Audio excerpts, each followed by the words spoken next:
tailgate talking on a Sunday afternoon. So let's call up the boys, bring a case or two, cause we ain't got nothing to lose on. And we were tailgate talking on a Sunday afternoon. Before we start today's episode, we want to give a big shout out to our first sponsor, TBE Sports. If you're looking for any sports apparel, hit them up at tbesports.net. Once you get there, check out their website, anything you guys may need. Promo code WeHoo24 at checkout to get an additional discount. Again, thank you to TBE Sports for being our first official sponsor. Let's get into today's podcast. The best ever, baby. Yes, sir.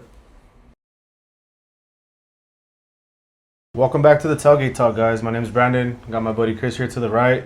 Today we got one of the most exciting baseball prospects in Texas joining us. Our guest is from America's High School. He's actually the 2026 Joe Hague, I don't know if I'm saying that correctly, High School Player of the Year. District 2-5A MVP. Drew put together a season that turned heads across the entire state of Texas. He hit 455 with 13 home runs, 54 RBIs, 51 hits, and 46 walks, while leading all of Texas in home runs and in walks. But his impact didn't stop at the plate. As a shortstop, he recorded 91 assists and earned all-state honors. And on the mound, he posted a 2.11 ERA with 4 saves. His incredible season helped establish him as one of the premier two-talent players in the country. Drew is currently ranked number 249 on the MLB Top 500 prospect list and has already drawn attention from several major league organizations, including the Yankees, the Red Sox, the Tigers, the Dodgers, the Rangers, and the Orioles. He's also committed to play baseball at Texas Tech University. Today we'll talk about his award-winning season, the MLB draft process, and what it's like to work out for major league teams, his commitment to Texas Tech, and the people who helped him reach this point. Please help us welcome the top young talent in baseball here in America, Drew Rodriguez. What's up, man? What's up? Like I was telling you before, when you and your parents were walking in, man, the last time I saw you, you were a little kid, bro. You're probably, like 2 or 3 years old? Yeah. Something like that. And we were at your older brother Ruben's baseball tournament and my younger brother Jacob's baseball tournament. And you're walking around with a little cast. And I remember this very vividly. We were walking through the hotel lobby or like the hallways, and you have a glove in your hand still. So I'm like, dang. And I remember having conversations with your dad, like since I would see you and Ruben when you guys were little kids, I would always tell my parents, I would tell anybody that would listen basically, that like these 2 kids are going to be special, man. Like they're legit. So since a young kid, I've seen that, and you know, obviously, it makes me feel good because I kind of spoke that into existence. I'm gonna take claim for that, for your success right now, because I called it from a young age.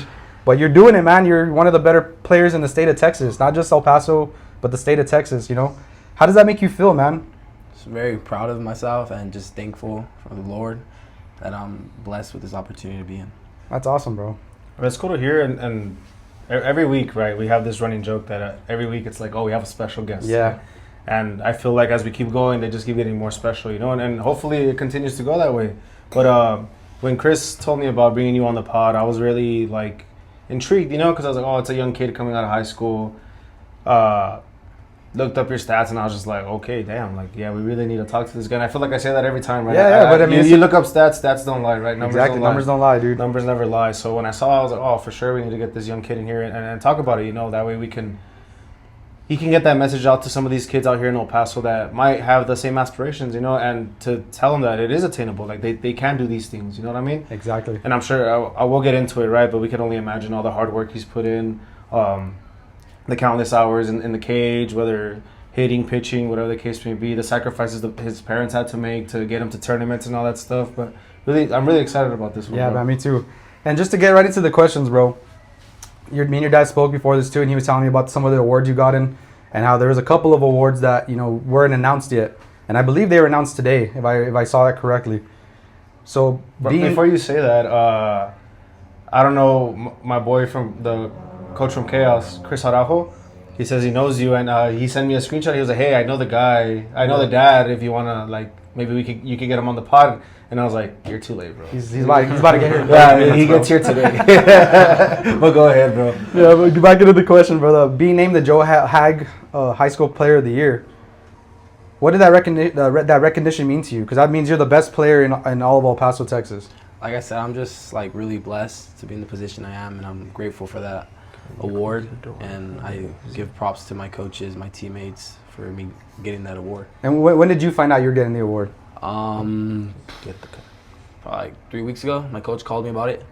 Okay. He's like, you're about to get a call from the main guy. I was like, okay. I was like, thank you. And then he gave me a call. So how did that make you feel? Were you excited, or was it kind of like expected? I mean, obviously, like No, for sure. I was really excited and really just blessed for that opportunity. I mean, if I'm your parents, I would assume so too. Like, you know, you leading the state of Texas in 5A in home runs and walks. You know, like not only are you doing damage, you know, you're putting up home runs, you're bringing in your the RBI freaking thing is skyrocketing, but you're also very disciplined at the plate. To earn walks like that it's a testament to how good of a hitter you actually are. No, yeah, and obviously you had a very incredible season. When you look back, what are you most proud of?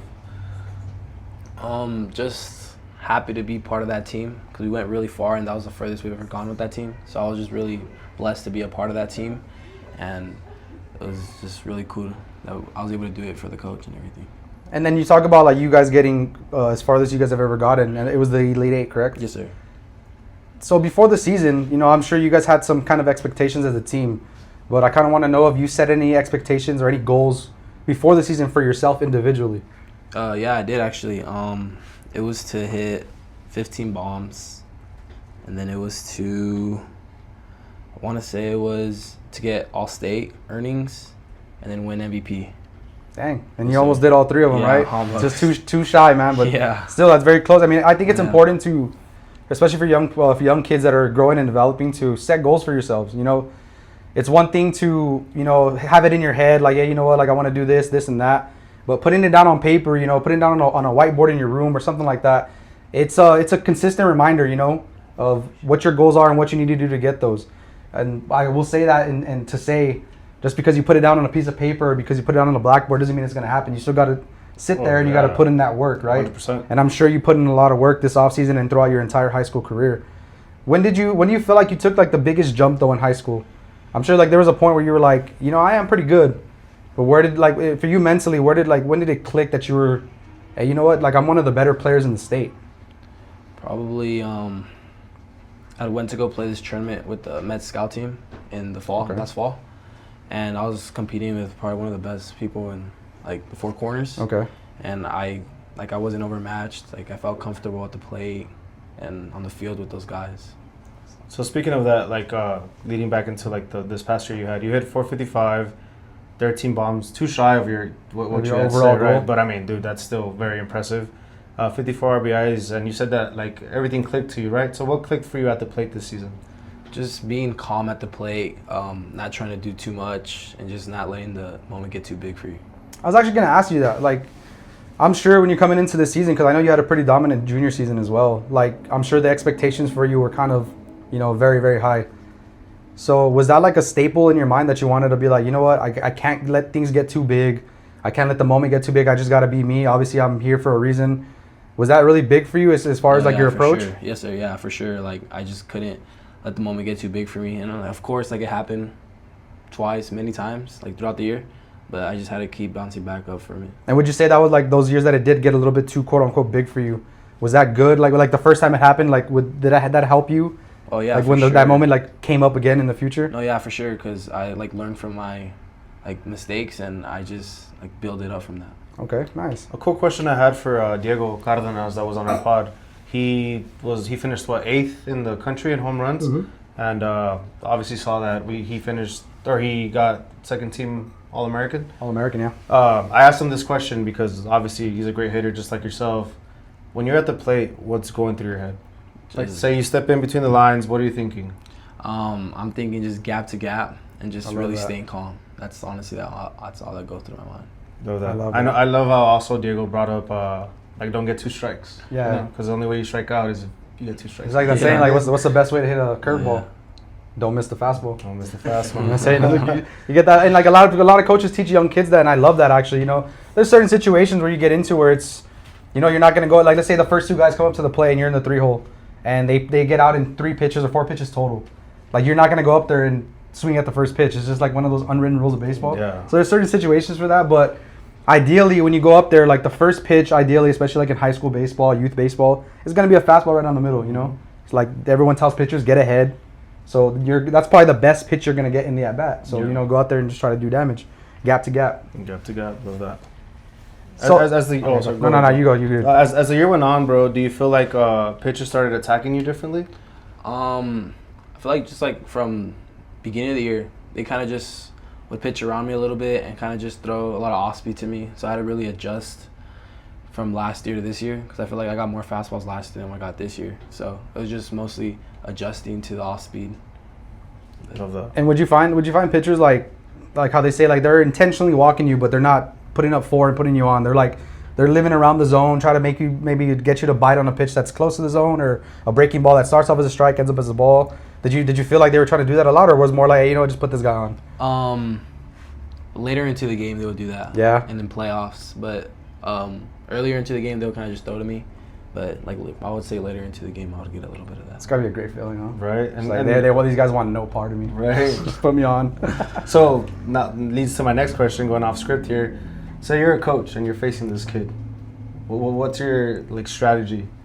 Well, like kind of how he said, like in the beginning of the game, like you can't, even though it's like the player's really great or dangerous, you can't go in there and like, okay, you're not gonna lose the ball game in the first 2 innings. Mm-hmm. So you pitch to him, see if like maybe he's having a off day, throw it to him a little bit, see what he's biting on, what he's not. It's more like of a feel. It's not. I'm not gonna go out there and just attack the kid. So you're just praying for an off. Yeah, you're kind of praying for an off night, dude. Like so. And if you're not getting that, and then there's certain situations where the game's on the line or it's later on in the game, who knows who's batting behind him or what the case is. Obviously, bases loaded, nobody out. Like they got to throw to him. So you're kind of praying for a situation where you're not gonna let this guy beat you. I'm sure any other team in El Paso, like the scouting reports, like Drew Gonzalez, don't let this guy beat you. Let anybody else can beat you on this team, but not him. But I know you guys had a freaking squad. I know you guys had a lot of guys that were legit. Yeah. So I could imagine being a starting pitcher or another coach like facing Americas this year. Had to have been hell. You're in for a long day. Yes, sir. So we're going to get into your district MVP and all-state recognition. And we kind of already asked this one, so we'll skip to the next one. What accomplishment means more to you, man? The MVP award, all-state honors, or being named the player of the year? It's a mouthful, man. If you think about it, like all three of those, it's a lot of accomplishments, bro. It's the biggest ones.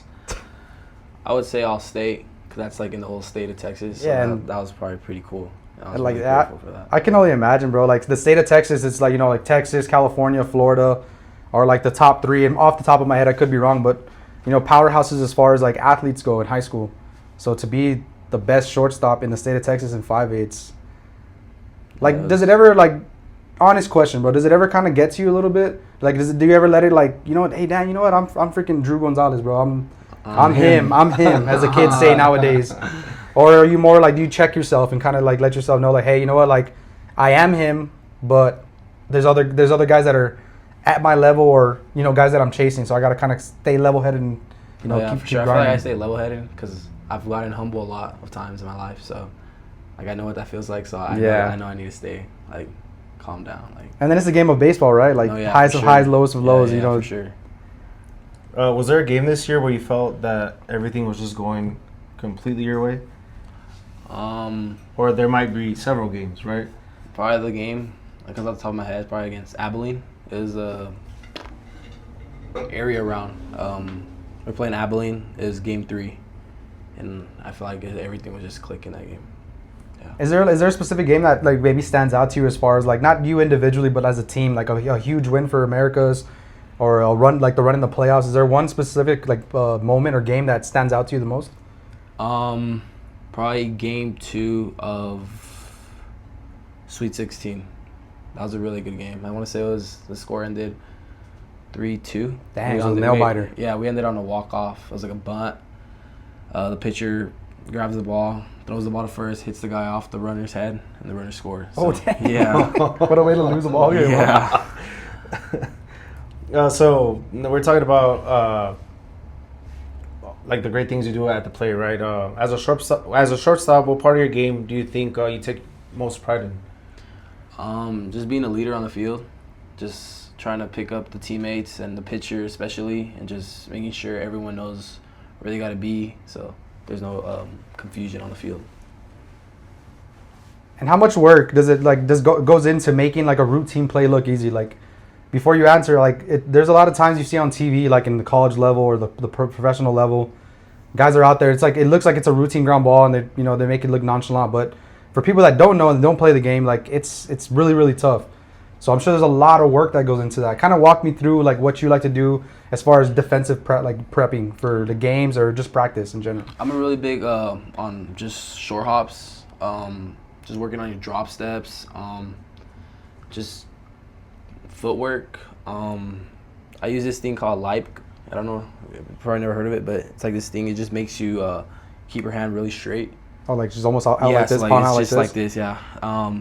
That's been a really big help because we would use it like every other day in school, high school baseball. Okay. So we would get grounders every day, and we would use that every day, and it's just that was probably the biggest thing that helped me a lot. Okay, nice. And this question just popped into my head. At Americas, do you guys have turf or do you guys have regular grass? We have regular dirt and grass. I love that. Because I asked this because taking ground balls off turf and taking ground balls off dirt and grass, like real grass, is completely different. Oh no, yeah. I don't think a lot of people understand that. Like on yeah. turf, you're really not gonna get a bad hop. No, yeah. You know, the balls might get on you a little bit quicker, and it's more like of a skid than a hop. But on real grass, obviously, like there's people can cut the grass wrong, or there could be a divot in the dirt in front of you. So it's a lot harder. But I like that you do because it's gonna translate to when you go play at Tech, even though they do have turf. Yeah. But you have aspirations to play professional baseball. So I'm glad that you got you're the best shortstop in the state of Texas, and you're playing on real grass. I love that actually. Yep. And just real quick, we have it here, and I'm trying to think who can this kid look up to, right? But who do you model your defensive game after? Defensive wise, I like Manny Machado. Manny Machado? Yeah. That guy's nasty. He's gross. He's a Padre, and I I absolutely can't stand the freaking Padres. But that guy, you gotta just tip your hat, bro. That guy's he's unreal at third base, bro. Do you wear a hoodie under your jersey or? Definitely not. How do you feel about that? I mean, quick question. Hoodie under your jersey in the middle of a game. Oh, it's kind of crazy, but I mean... It's crazy, right? It works, I guess. We talked about it in one of our first episodes, and we're I was giving him a lot of shit. I was like, bro, you're you have every freaking tool in the MLB, any kind of, they can just sponsored by Nike. You have a plethora of freaking hot or cold gear you can wear. You're going to rock a fucking hoodie, dude? Oh my God, bro. It's Bush League, but and you answered the whole defensive player. So who do you model your offensive player? Bryce Harper. Bryce Harper. Yep. Yeah. I love Enough that. said, right? Enough said, bro. Enough said. So we're gonna get into the pitching side. A lot of people don't realize you're a very solid pitcher. You have all these accolades for being a shortstop and your power at the plate. But a lot of people don't know that you had a 2.11 ERA this year, and you recorded 4 saves for Americas. How comfortable would you say you're on the mound compared to how comfortable you are on the field? I don't know about comfortable. It's just wanting to get the win for the team. I feel like because I would always get put into tight games, and I just wanted to do anything I can to just help the team win. So I was just really happy to be in that position to be on the mound. Would you say that it's kind of beneficial towards your end goal of baseball, obviously playing professional baseball, because you're getting, like you said, you're getting put into stressful situations? Do you think that's gonna help you? Oh yeah, for sure. Because you just have to learn how to control your heart rate. And I feel like that's everything, just controlling your heart rate. Is that what you tell yourself when you get on the mound? Just take a deep breath. Yeah, for sure. And I love that we had all sorts of baseball players on this pod. Yeah. Because we asked Tovar if something's going wrong, is there something say you walk the first 2 right that come up, is there something you do to say regulate your heart rate? And I know Tovar brought up that he would pick something out, right? In the stadium. And in the stadium, right? He'd just look at it and be like, all right, cool, I'm good. Is there something you would do if you ever got in that situation? On the mound? Yeah. My catcher would usually come up to me you got this. So I feel like it was just my teammates were always picking me up as well. That's awesome. I love that. So we're going to kind of get into the MLB draft process. And I'm actually very, very interested in this because, correct me if I'm wrong, I think the last big prospect to have draft potential out of high school from El Paso was Daryl Hernaiz, correct? Yeah. Another America's trailblazer. You know what's crazy, dude? I think we talked about Americas and Mallwood on every single baseball podcast we've had. Always do. Coach, kind of talk to me about Coach Munoz, man. Straight up, he's probably the best coach in the state of Texas. He's a really good coach. He teaches you a lot. He puts you in the best position to play college baseball or anything. He's really he's the best, honestly. Yeah, because I remember when I was in high school, he coached guys like Jimmy Cubillos, Michael Urquidy. When I was a freshman, Anthony Prieto was there. I think he was a senior. So he just has a lot of. Daryl Hernaiz, how can I forget that guy? Yeah. He's had a freaking luxury to choose from, as far as talent goes. And you're amongst one of those kids that is at the top of that list for America's high school. When you hear names like that, like Anthony Prieto, he got drafted by the Cubs. Darren Nais by the A's. You know, Jimmy Cubillos plays with the Indios right now. I think Mike Urquidy played Division II baseball. Like you're in there with those guys. Like, how does that make you feel? Just really grateful, because I'm just really grateful that I went to America's high school. I'm really grateful that he was my coach, because he's probably one of the main reasons I'm in the position I am in today. That's awesome, man. Shout out to Coach Munoz. Yeah, Said that the shout last out. couple of pods, but Yeah. really shout out to you, man. It's Yeah. like it's evident, like the work you put in with your guys, because you're year after year in the deep presence in the playoffs. Yeah. Year after year, you're developing guys that are getting drafted or that have potential to play Division I baseball and all that. So huge shout out to Americas and Coach Munoz. Yeah. So you were ranked 249. What was your reaction when you saw your name on that list? I was really happy. I think the first thing I did was I called my dad and my mom, and I was just really happy, and I was like, thank you for everything.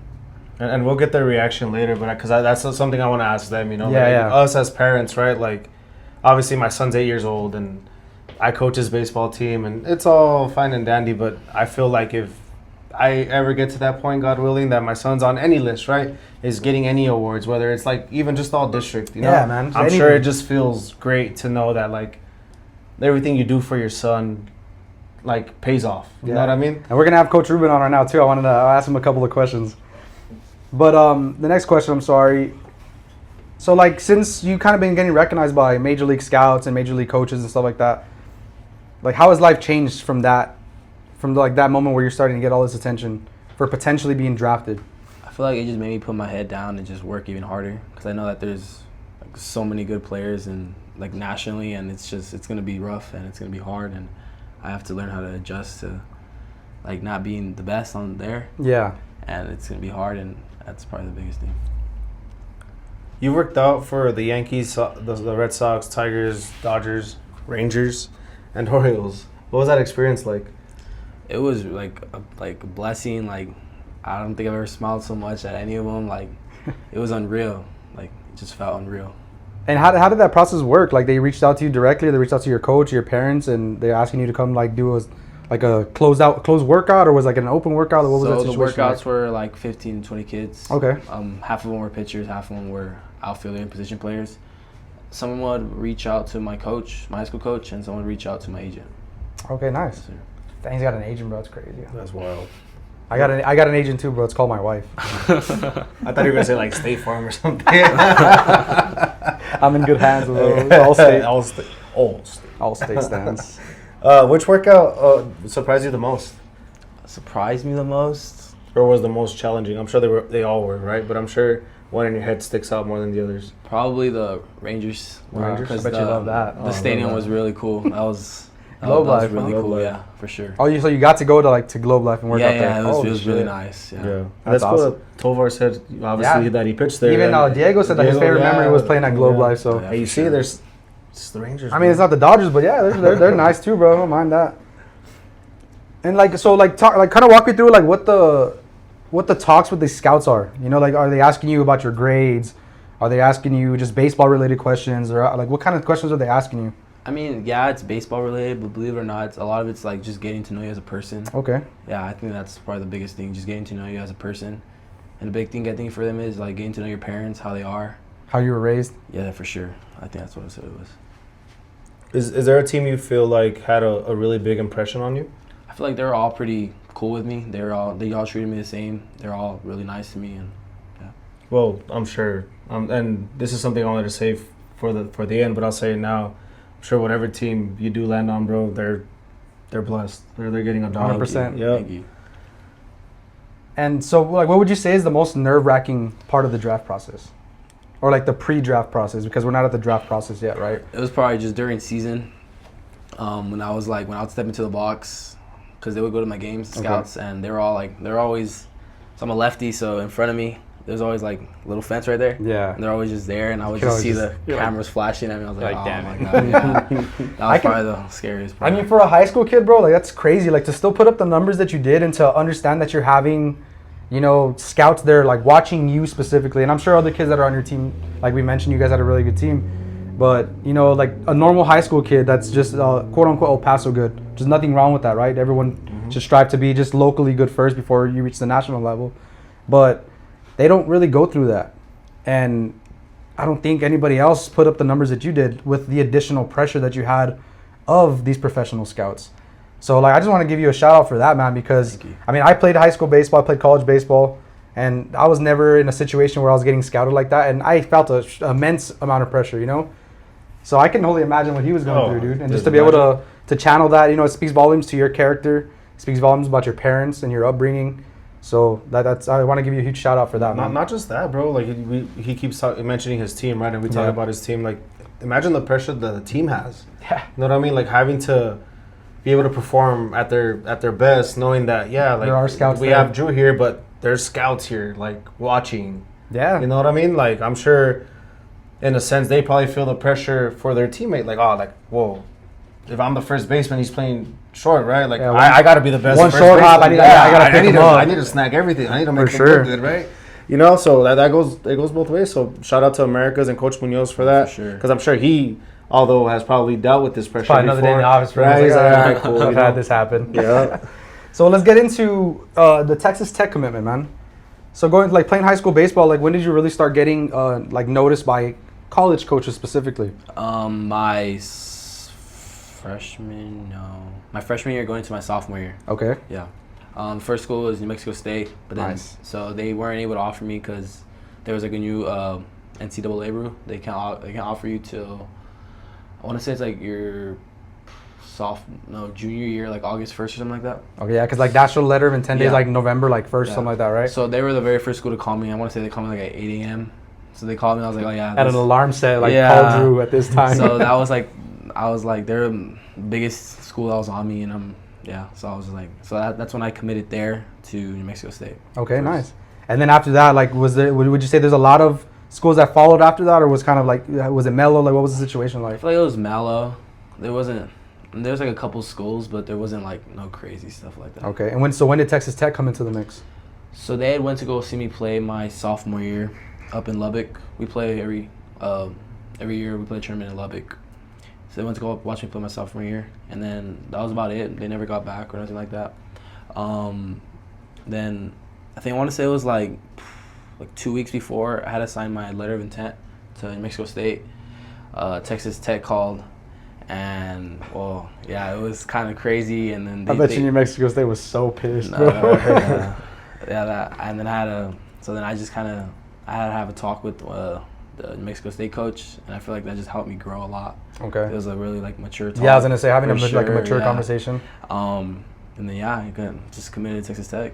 And was Texas Tech always like a school on your radar? I was probably always my dream school. Really? It was always them and UCLA. Okay, because another American shortstop, Orly, played for Texas Tech as well. Yeah. Dang, these guys freaking Americas, huh? Americas, bro. You want your kid to go far in baseball, man. Take him to Americas and Coach Munoz.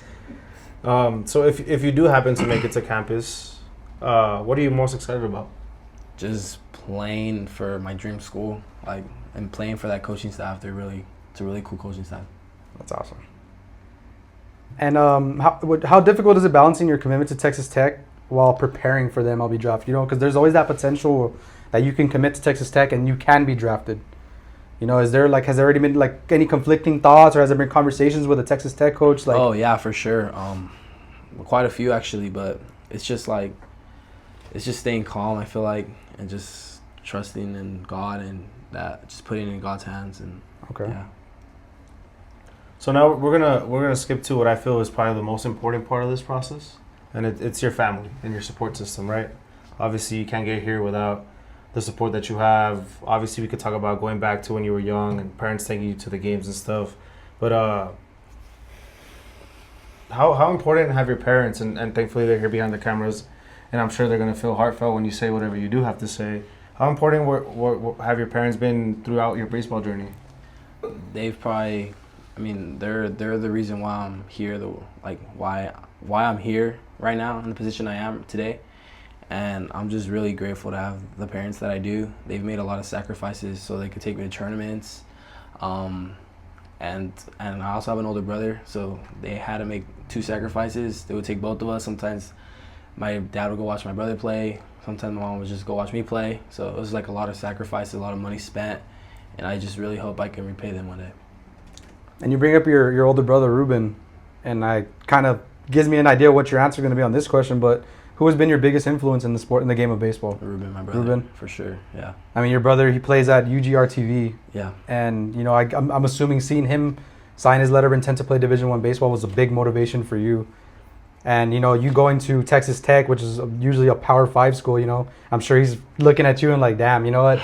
Little brother freaking, you know, he's surpassing me. I'm sure he's happy for you, and it's awesome to see. Oh, yeah. And it sucks because, dude, like, little brothers are always better than older brothers. And I always say that, It pisses right? me off, dude. That's Like, 'cause freaking... They grew up watching it, you know? Like, we're at the Plex. Yeah. And you see the little kids running around with, like, bats and stuff like that. But then it comes time when, like, you see them play, and, dude, they're levels ahead of some of these other kids. All that backdoor wiffle ball is coming freaking... Right? I know, like me personally, bro, I was a decent athlete, bro, and I had to try really, really hard to, you know, get any kind of notoriety. My younger brother, Jacob, bro, did not give a shit, dude. Didn't care. He was just out there. I'm going to go play. And just freaking naturally athletic, bro. I'm sure Ruben's like, bro, what the... Dude, who throws harder, you or Ruben? Ruben throws harder. Yeah, Ruben does throw pretty hard. Are you saying that to be nice? No, he can let it go, yeah. What sacrifices has your family made that most people don't see or that some people don't understand?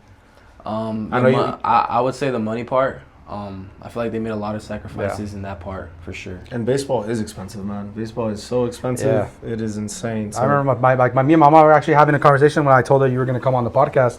She's actually told me to tell you guys hi, too. So, but she was like, yeah, actually, mijo, like, it's a huge commitment. Like, they spend thousands and thousands of dollars just for a summer of every other weekend going to Arizona, going to California, going to Florida, like, whatever the case may be. Yeah. It's a commitment, right? So I'm sure your parents are very proud. You know, I would say you might see it as an investment, right? You're investing your time, your money, so your kids can, you know, follow their dreams. And to see him be able to do that, I'm sure it means the world to you guys. But to kind of get into the personal side, you know, what would people be surprised to learn about Drew Gonzalez? Outside of baseball, bro. Take me outside of baseball. Like, what's your go-to thing to do? What do your hobbies look like? What kind of music you like listening to? I'm a really big guy like on romantic comedy movies. I feel like rom-com? Hey, rom-com slap, dude. Rom-com slap, bro. And I'm glad you have confidence to say that shit, because most guys wouldn't say that, bro. But you're not wrong. What's your favorite one? 10... How to Lose a Guy in 10 Days. Oh, that's a really good one. That's a good one. Yeah, that's a great movie. That's cool, bro. I thought I was the only one. Holy shit, I was the only one, bro. I'm over here excited to watch Devil Wears Prada, and you know, bro, dude, my wife's got me to Love Island, bro. No, of all freaking shows, bro. That's not rom-com. I'm like, you know, like when you're, I know it's not rom-com, but you know, like when you're gaming and you're kind of losing and you kind of just lock in, you know, that lock-in position. That's me, like watching Love Island, bro. Just no, you're one of those. They're gonna flame me for that shit, dude. So I know you said you like watching rom-coms, right? But what do you enjoy doing when baseball isn't a part of your schedule? Spending time with my family. And I really like working out. That's probably one of my favorite hobbies.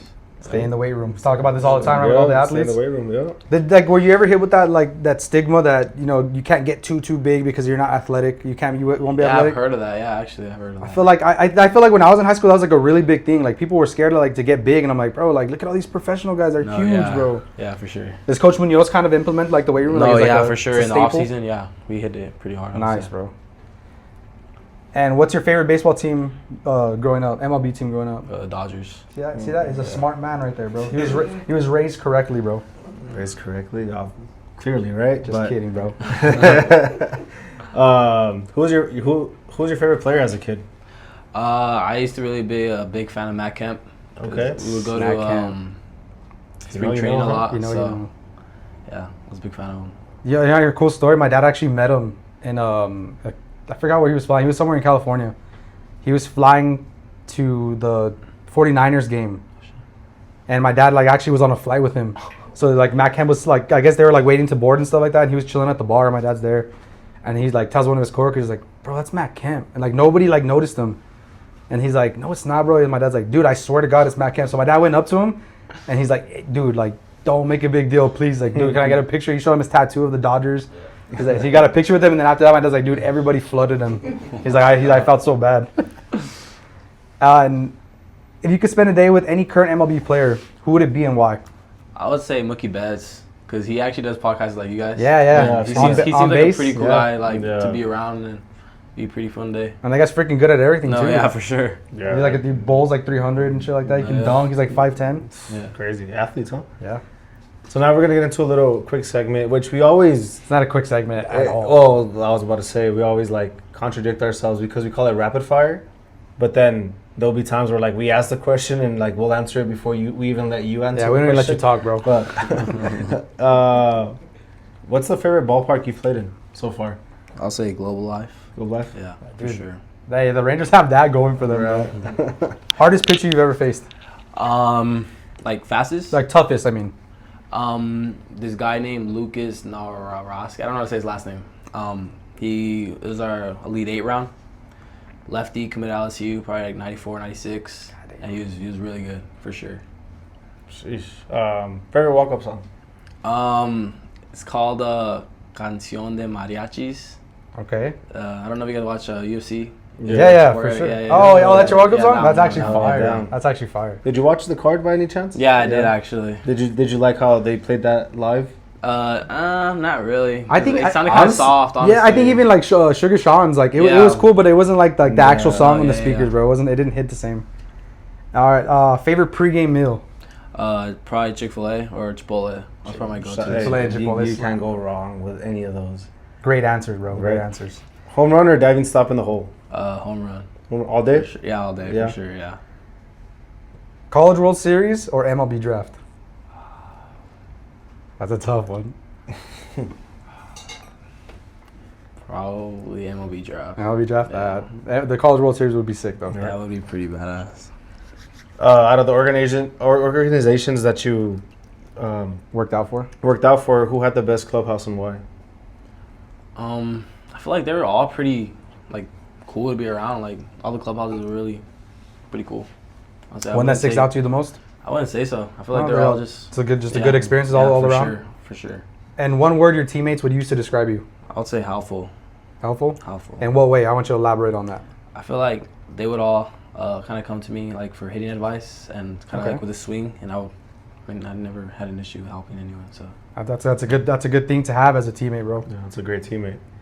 So now, closing off this little segment that we have for you, just before we get into it, dude, just very, very proud of the man you are. Obviously, this is the first time I met you, and the success you have, and it kind of pushes me too, right, as a parent. Yeah. Like, coaching my son and stuff, like it kind of pushes me to want to like, hey, you know what, keep working hard. And we didn't write this question down, but if there's any kids watching, like, is there anything you would want to tell them? Because my and not to cut you off, my biggest thing, and I always say this to all the guests that we have, is like, even if we have 200 people watch this, if you could reach one person, just one person, what would you tell that person? probably the first thing, if you want to take baseball seriously, probably go to America's High School if you live in El Paso for sure. That's probably the first thing because It's a solid he's start. the best coach. He helps you a lot. And second is just keep on working. Like not everything's always gonna go your way. You always have to just keep putting your head down, especially if something doesn't go your way. I feel like just feed off of that and just put your head down, and I feel like it should make you want to work harder and make you get more. Okay, nice. So kind of the closing questions, man. 5 years from now, where do you see Drew Gonzalez? Hopefully on a MLB roster and just trying to find a way to help the team win. What legacy do you hope you've left at America's High School? Just a guy that just worked hard and just I don't want people to think that it came easy to me. I want them to know that I actually put the work in. You have to actually put the work in. And you asked him the second or the last one? Oh, so you're asking that. It was a complete rookie move on my behalf, huh? What message would you give younger players in El Paso who dream of playing college baseball, professional baseball? Like I said, I feel like just work hard, and I feel like the biggest thing you have to understand is that not everything's gonna go your way. Not everything's just gonna go how you plan things, and you just have to learn how to adjust and just feed off of the stuff that doesn't go your way and just make the best outcome out of it. It's awesome, man. And I love that you're giving the advice, right? We've had a lot of guys that are college baseball players already. They've already established themselves at the college level, and you're still in the process of getting to that. So I think it's important that you spread the message for local kids, you being the citywide MVP this year, to help kids understand, if you want to get to the level of success you have, you got to put in the work. A lot of people, especially nowadays, I feel like a lot of people are they want that satisfaction like overnight. You know, they want the sense of success or like results to be done like that quickly. And ask any great athlete or ask anybody that's successful in business or any career they choose to do. Like it takes time, right? And I'm glad that you're able to sit here and with us, and we're very privileged to have you on the podcast to, you know, to spread that message. Like when we first started the podcast too, it was more so of a, you know, just shoot the shit with the buddies and just talk about sports in general. And since then we started doing these interviews and, you know, giving local kids a platform to, you know, promote themselves and to, you know, share their stories. And I think that's like, I like that portion of the podcast more than just sitting around just talking about sports. No, yeah, and like you said, when it first came about, we just wanted to shoot the shit, right?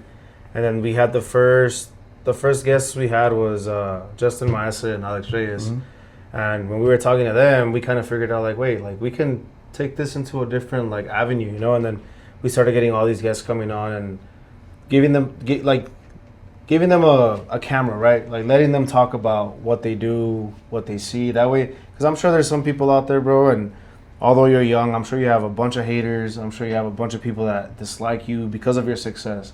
But I can guarantee you, if they were to sit down and watch this and talk to you, they'd be like, oh, you know what? Like, this guy's a cool dude. Like, I just hate him. I can relate to him more than I can relate to him more than I can hate him, you know? And I feel like we could say that about all our guests, dude. Like, just imagine you're succeeding at a high level. You're getting recruited, all these things. And any of our guests, right? They probably have so many people that think they carry themselves too high or whatever. Yeah. But just sit down and talk to somebody, bro, you know? And I love doing this, and hopefully this platform helps other people see them in the way they should, instead in a different light. Yeah.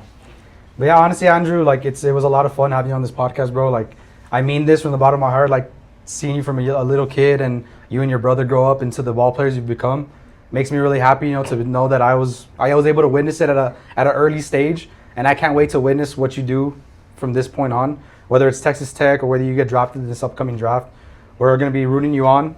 Whatever team drafts you, we're going to get some Texas Tech gear. Yeah. We're looking forward to just following you, right? Like you always say, like we have guys on, and now we have something to look forward to, like a player to watch. And the fact that you're from El Paso, you know, I know your parents, I know you and your brother. It makes me really happy, man. So we wish you the best of luck, dude. And yeah, man, just any last words you want to say to the camera? I'm just really thankful for my parents and for my brother and for Coach Munoz. It's awesome, man. And just to go back real quick, we've asked this and just want to get your perspective.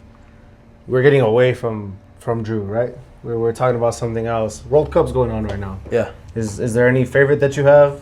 Or is there any tapping into that at all? Yeah. My whole family is like going for Mexico. But okay. I feel like we've just been watching all the games, so I think it's just pretty cool to watch. I've never really been big on soccer, and now this time I've been watching it more than. Cool. Any prediction on who wins it all? Probably Argentina. Argentina, that's a good pick. Probably take it. Yeah. Hey, maybe that's in the cards for you in the future as far as representing the United States in the World Baseball Classic. That'd be awesome. Yeah. Oh yeah, that'd be awesome. And plus we had Darel, right? That Puerto Rico. Yeah, he had that big walk off for Puerto Rico. That was awesome. That was cool to see. And I actually went to a Chihuahuas game once, and they played. I don't know who's their AAA affiliate. It's not the Reno Aces, is it? It's the Aviators. Oh, the Aviators. It's Las Vegas. It's Las Vegas. Yeah. And I heard the name, and I was like, wait, what? And I look up to the screen, and then like everybody in the stands, he had like a little section of family, right? And they were going crazy, and I was like, oh, dude, that guy's from El Paso.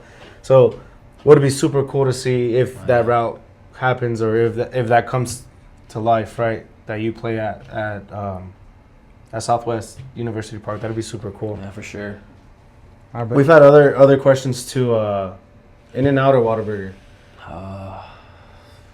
People are gonna judge you on this answer, bro. Whataburger. All day, right? Yeah, there we go. It's not even a question. Yeah. Not even a question. Anybody from Cali would be like In-N-Out for sure, bro. Yep. Oh, anybody for sure. from Cali. For sure. Yeah. But yeah, Drew, honestly, thank you again, man, for stopping by. We really appreciate it. And, you know, like I said, we wish you the best of luck. And, you know, just keep working, man. Keep your head down, nose down, and just get after it. Yes, sir. Thank you. Yes, sir. And I actually did want to bring your dad on for a couple of questions, if you don't mind, Coach. And you're a little nervous back there. If you want to just give your dad the mic, Pops. Oh, yeah.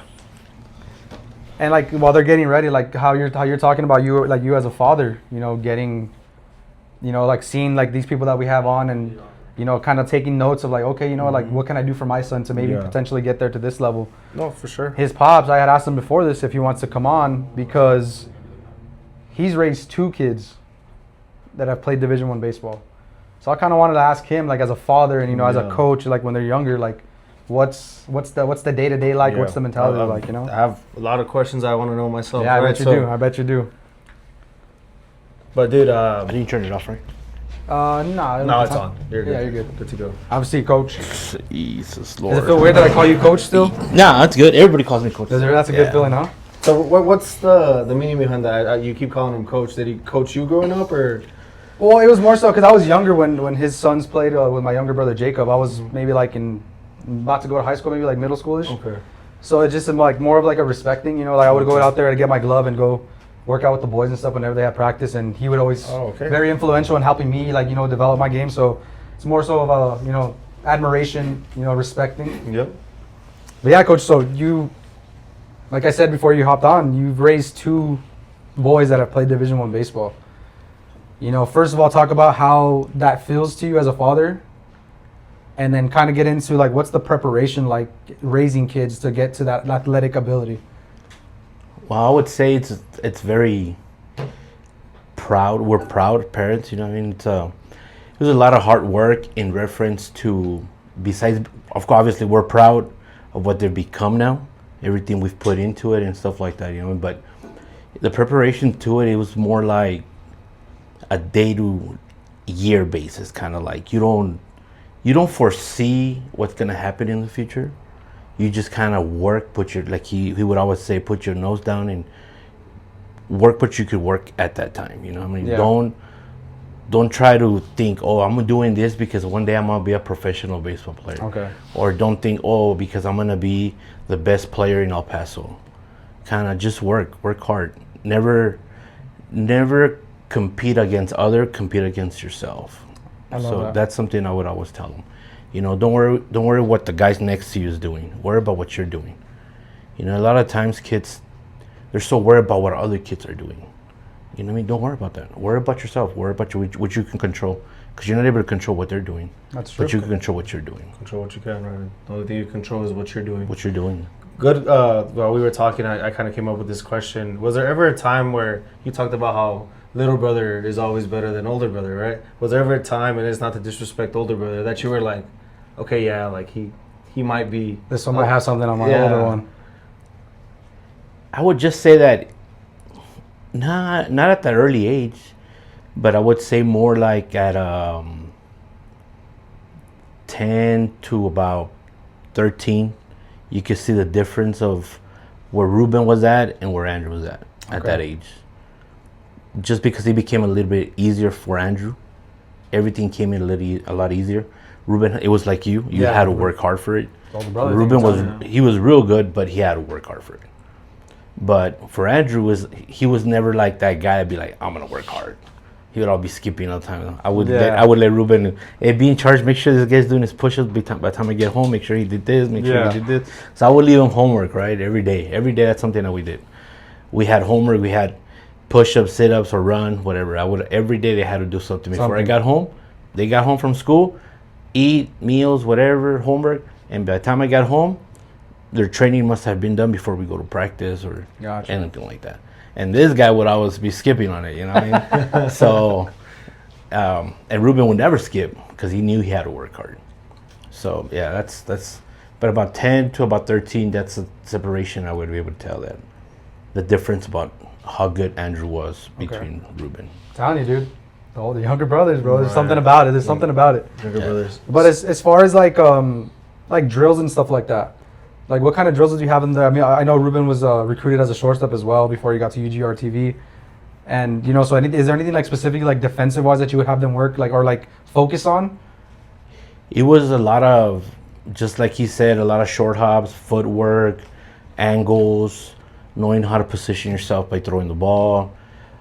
But like I tell everybody, there's no secret to it. It's the consistency of doing it. Yeah. How often do you do it? Because at that age, it's like a sponge, you know what I mean? If you teach it right, they're gonna learn it right. And a lot of people say, practice a lot because practice makes perfect. Practice does not make perfect. Practice makes permanent. Okay.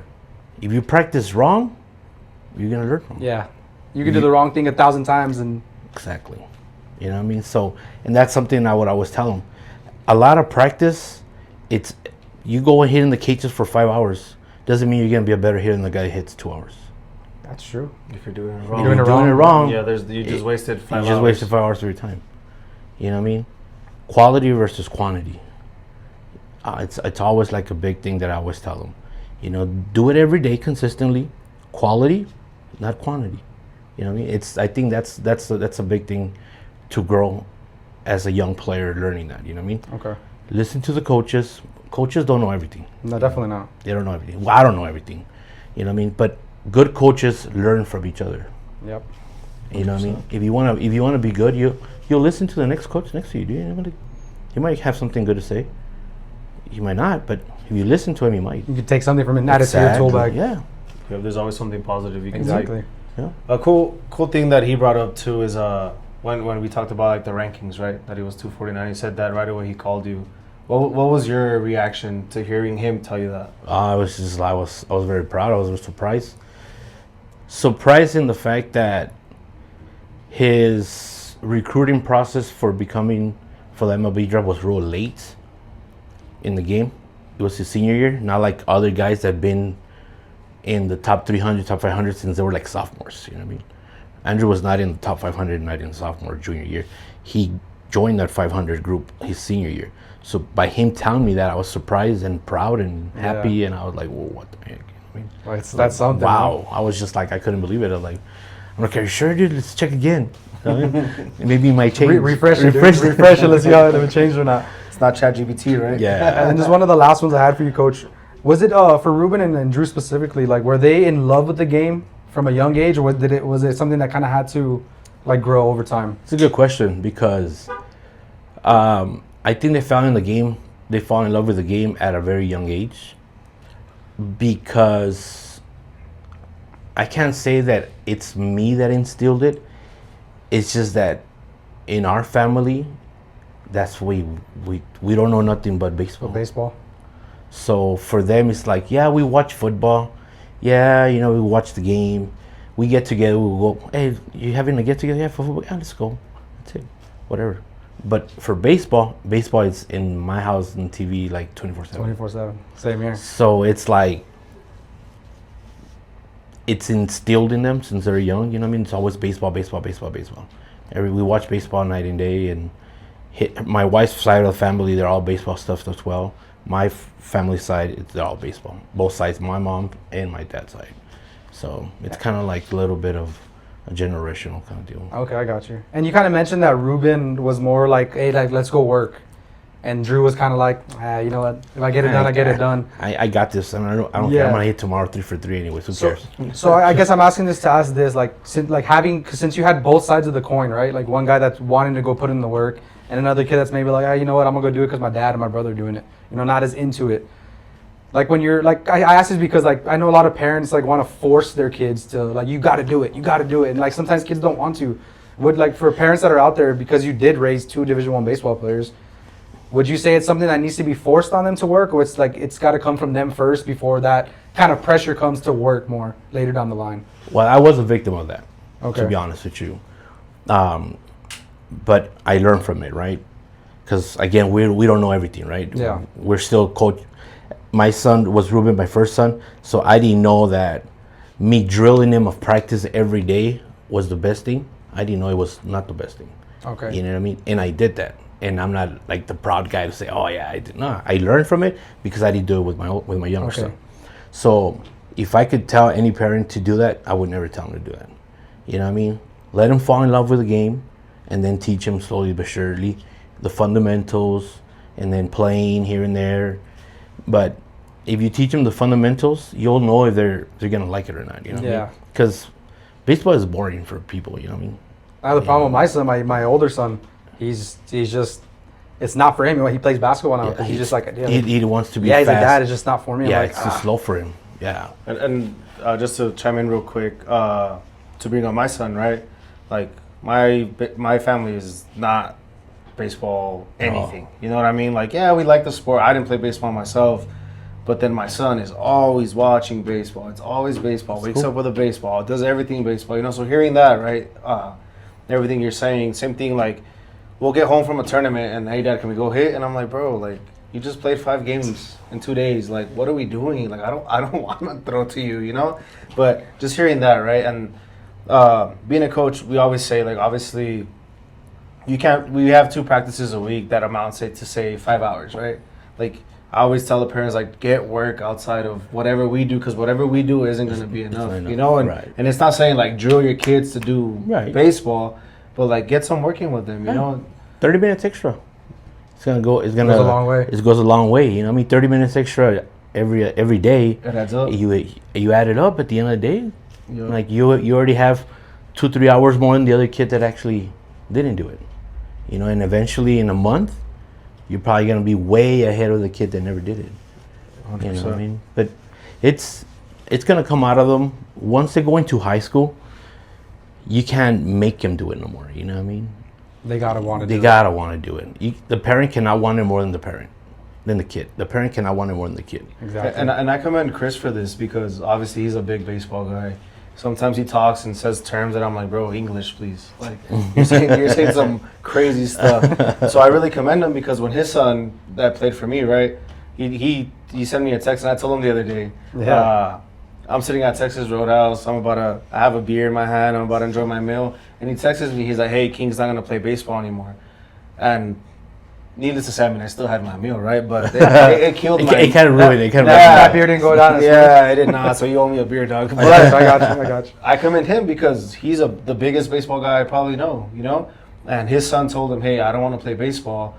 And he was like, all right, cool. He didn't force him, because I've seen it myself, right? And obviously, as a coach, you don't want to tell a parent, like, hey, like, your son doesn't want to play, you know? But they're there pushing and pushing and pushing. So, Chris, I commend you, bro, for being able to put your dad's shirt on and take the baseball shirt off and be like, hey, you know what? Okay, son, what do you want to do? Well, it kind of ties back to what Coach Ruben was saying, like, about, you know, him, like, drilling his older son, Ruben, and then kind of learning from it. You know, I learned it from my dad. My dad was very, very hard on me, bro. It was, like, to the point where, like, a little extreme. Like, hey, if you don't get 3 hits today, bro, like... We're gonna eat McDonald's. You're gonna eat cereal, kind of thing. You know, it was honestly to that level, and you know, I'm thankful for it. You know, because it helped me, you know, develop a mindset that you know, I would quote unquote unbreakable, right? Like, it was just nothing really got to me. I could work under pressure. But with my brother, it had the opposite effect. He tried to do the same thing with him, and it shied him away from the game of baseball, and when he picked up other sports. So, you know, it's just kind of like understanding, like learning from lessons, like you said. For my parent, and then, like, you know, implementing it as me for me as a father. Right. You know, I don't want my kid to do something that he doesn't want to do, bro. Yeah, of course. Like, you know, I tell him, hey, look, you're gonna do something athletic, you know? And then when it's your choice as an adult, you don't want to do it, you don't got to do it. But you gotta. I want him to learn, like, what it is to strive to work for something. Yes. You know what I mean? As opposed to just kind of laying back and like, oh, my dad and my mom's got it, like they're gonna provide for me. It's like, no, bro, you gotta kind of learn. You gotta learn how to do it on your own. You know, a little bit. So I mean. And baseball does teach you a lot of that. Exactly. You know, there's more failure than success in baseball. 100%. Baseball's a game of failure. You know what I mean? So if you're able to get back up on your feet after not doing well, imagine what you could do later down the road at any job you go. In the real world. You know, in the real world. Exactly. You know what I mean? Yeah, that's what we try to preach, because when he was still a part, because he was helping me coach and talk about, like, coaching, right? You don't know everything. You can always learn from a lot of people, and learn a lot from him. I'm very thankful to have him the time that I did, but that's the biggest thing, right? Is trying to tell the kids how to fail successfully. You know, like, even if it's like an RBI or if you move a runner, you know, these kids fail and right away they're the first ones in the dugout crying. And it's like, no, bro, like, you just moved the runner, or you scored a run, or, you know, you laid down the bunt, whatever the case may be. Like, you're doing your job. Yeah. You know what I mean? That's the hard part to teach them. Yeah. Yeah. Yeah, because these kids, obviously, I'm talking about an 8-year-old, right? An 8-year-old. Oh yeah. They're very selfish. Like, they want everything for them. You know, they haven't learned that, like, teammate, family mentality yet. So it's hard, and I get it 100%. And I think they're like that because they're competitive. You know, they want to win. They want to win, and they want to make sure they did something for their team. It's like, dude, you just hit some piss rockets and they got him. It's okay. You're fine. You hit squared the ball up, bro. But at 8, 9, 10, 11 years old, they still don't understand. It's hard to, like, get them to register that. Exactly. And something I like that Diego Cardenas said when he was on the pod, he's like, even if I hit it out, right, and anybody on the outfield catches it, like, yeah, the pitcher didn't beat me. Yeah. You know what I mean? He goes up there and he's going Yeah. against the pitcher. The pitcher didn't beat me. Yeah. Like they saved you. Yeah. You know what I mean? That's And true. That's a great mentality to have at the plate, and obviously shows why he was so successful. Yeah. Did you have any other questions, man? No, that was it for me. But yeah. Coach Ruben, we Thank you guys. like I told Andrew, I'm very, very proud of him. I'm glad I can Appreciate say I saw you, and like I Oh, said, you did. I told you so. Yeah. There were going to be Yeah, you something in did. baseball, You and they did. are. You sure But did. congratulations Yeah. on the success of your kids, and I'm sure you and Appreciate your it. wife are very, very happy. Wish you guys nothing but the best. And when you get drafted, Andrew, you come back on the podcast, and we'll do your first interview for you. There you go. And hopefully you're rocking one of these, bro. So appreciate it, guys. You guys like, comment, subscribe, share this video, let it get around El Paso. Show Drew some love. And yeah, tbesports.net, promo code WeHoo24. Get your merch, guys. Check it out. We appreciate you guys. Thank you guys. We'll see you next time. Thank you. Laters. We were tailgate talking on a Sunday afternoon. So let's call up the boys, bring a case or two, cause we ain't got nothing to lose. I know we were tailgate talking on a Sunday afternoon.